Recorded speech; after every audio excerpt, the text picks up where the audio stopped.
Hello guys, good morning. मैं वर्षा बिहार से। आप लोग कैसे हैं? मैं एकदम स्वस्थ हूँ और मस्त। और ये मेरे हाथ में क्या है, आप लोग प्लीज़ कमेंट करके बताइएगा। तो सुबह का टाइम था, आज था संडे। तो आज पता नहीं क्यों सुबह से ही कुछ करने का मन नहीं करता। कभी कभी लगता है ना, जो आप कुछ काम ना करो, कोई आपको चाय ला करके दे दे, नाश्ता ले करके दे दे, बट एक मदर के लिए ना ये पॉसिबल नहीं है। आप खुद के लिए नहीं बनाओगे, बट अपने बच्चे के लिए तो आपको उठ के बनाना ही पड़ेगा ना। तो सुबह उठ करके मैंने थोड़ी देर चाय पिया था, थोड़ी देर धूप सेका था। आज ये नहीं था ना जो स्कूल का है, जो टाइम पे स्कूल भेजना है, तो इसलिए आराम से ना मैंने थोड़ी देर बैठ करके धूप सेका था, थोड़ा मोबाइल चलाया था। और फिर उठ करके मैं आई थी किचन में। जब मुझे लगा ना, जो अब कोई ऑप्शन नहीं है तुम्हारे पास बैठने का, तो मैं आ गई थी किचन में, क्योंकि मुझे बनाना था सुबह का नाश्ता। और सुबह के नाश्ते में आज मुझे बनाना था ना पोहा, जो कि हेल्दी भी होता है, टेस्टी भी होता है। और ठंड में तो गर्मा गर्म खा करके मज़ा ही आ जाता है, क्योंकि ना आपके पास सब्ज़ी के बहुत सारे ऑप्शंस रहते हैं पोहा में डालने के लिए। और मैं ऐसा ही रेसिपी चूज करती हूँ ना, जिसमें ना ज़्यादा से ज़्यादा सब्ज़ी मैं डाल सकूँ, ताकि बच्चे उसी बहाने सब्ज़ी को खा सके। नहीं तो अगर आप अलग से सब्ज़ी बना करके देंगे ना, तो मुझे लगता है आजकल के बच्चे ना खाना पसंद नहीं करते हैं सब्ज़ी। वो बाहर जा कर के पिज़्ज़ा बर्गर, पिज़्ज़ा पे दिया हुआ सब्ज़ी वो खा लेंगे, लेकिन आप घर में वही सब्ज़ी रोटी दोगे ना, तो वो ना खाना नहीं चाहते हैं। तो सारे बच्चों का, तो मैं यही आजकल के जनरेशन में सारे बच्चों का मैं वही हालत देख रही हूँ। बट थैंक्स टू गॉड ना, मैं कोशिश करती हूँ सारा कुछ खिलाऊँ, और वो लोग खाती भी हैं।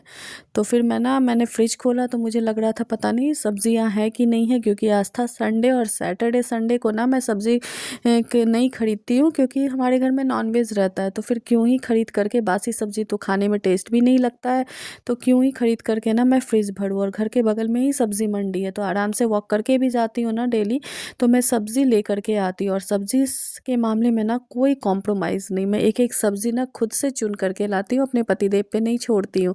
इसीलिए डेली शाम में मैं जाती हूँ और सब्ज़ी ले करके आती हूँ। जो नया नया सब्ज़ी मुझे दिखता है ना, मैं ले करके आती हूँ, और फिर बना करके तब खिलाती हूँ।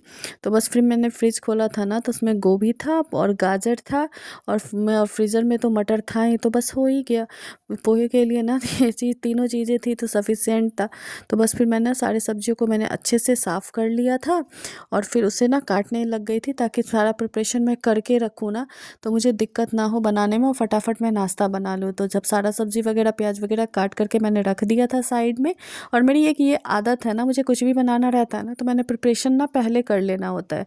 तो बस फिर मैंने कढ़ाई में तेल डाल दिया था, उसमें जीरा, सौंफ और हरी मिर्च, कड़ी पत्ता और राई डाल करके ना तड़का लगा दिया था। और अब इसमें मेरे पास जो भी सब्जियां थी ना, वो काट करके मैंने इसमें ऐड कर दिया था। और ऊपर से ना मैंने नमक हल्दी डाल करके ना इसे अच्छे से मिक्स करके ना थोड़ी देर ढक दूंगी, ताकि सब्जी ना पक जाए। तो हाथ से मैं बार बार चेक कर रही थी, कहीं सब्जी पक तो नहीं गया, बट अभी पका नहीं था, तो मैंने ढक करके छोड़ दी थी। और 2 मिनट के बाद जब मैंने ढक्कन हटाया, तो फिर वापस से चेक किया था ना, तो अभी भी सब्जियां पकी नहीं थी। तो फिर, और इधर मुझे चूड़ा को भी ना, जिसे आप लोग पोहा बोलते हैं, वो लेना था। तो उसे भी मैंने अच्छे से ले लिया था, उसे चेक कर लिया था, ताकि उसमें पत्थर वगैरह ना रहे ना। हमारे इधर चूड़े में ना कभी कभी आपको पत्थर वगैरह मिल जाता है।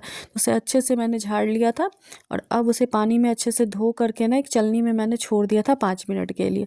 और इस टाइम पे ना मैंने इसमें ऐड किया था नमक, तो 1 चम्मच चीनी और 1 चम्मच हल्दी, और लास्ट में ये मसाला में मैजिक मसाला जो आता है ना मैगी का, वो मैंने ऐड किया था, जिसके कारण ना पोहे का टेस्ट ना एकदम दुगुना हो जाता है। और इसे मैं बाहर ही मिलाती हूँ। अब आप पूछोगे, जो आप उसमें कढ़ाई में डाल के क्यों नहीं करती हो, तो मैं इसके लिए उसमें नहीं डालती। और आप लोग भी ना बाहर ही मिक्स कर लिया करें। इससे होता क्या है ना, सारा मसाला ना एकदम पोहे, एक एक पोहे में ना अच्छे से मिक्स हो जाता है, उससे कोटेड हो जाता है। और इधर मेरा सब्जी भी पक गया था, तो इसमें मैंने थोड़ा सा होममेड मसाला दे करके ना उसे अच्छे से मिला दिया था, मिक्स कर लिया था, ताकि मसाला ना सब्जी में अच्छे से मिक्स हो जाए।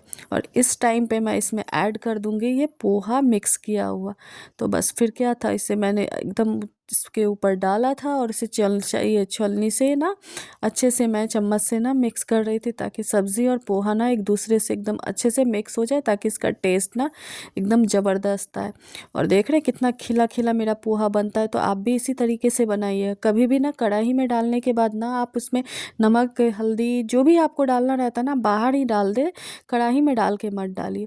तो मैंने पोहे को एकदम अच्छे से मिक्स कर दिया था। तो अब बारी थी इसके ऊपर अदरक डालने की। मैं अदरक भी बाद बाद में लास्ट में डालती हूँ, ताकि इसका टेस्ट ना जब खाऊँ ना तो उसका टेस्ट ना एकदम खिल करके बाहर आए।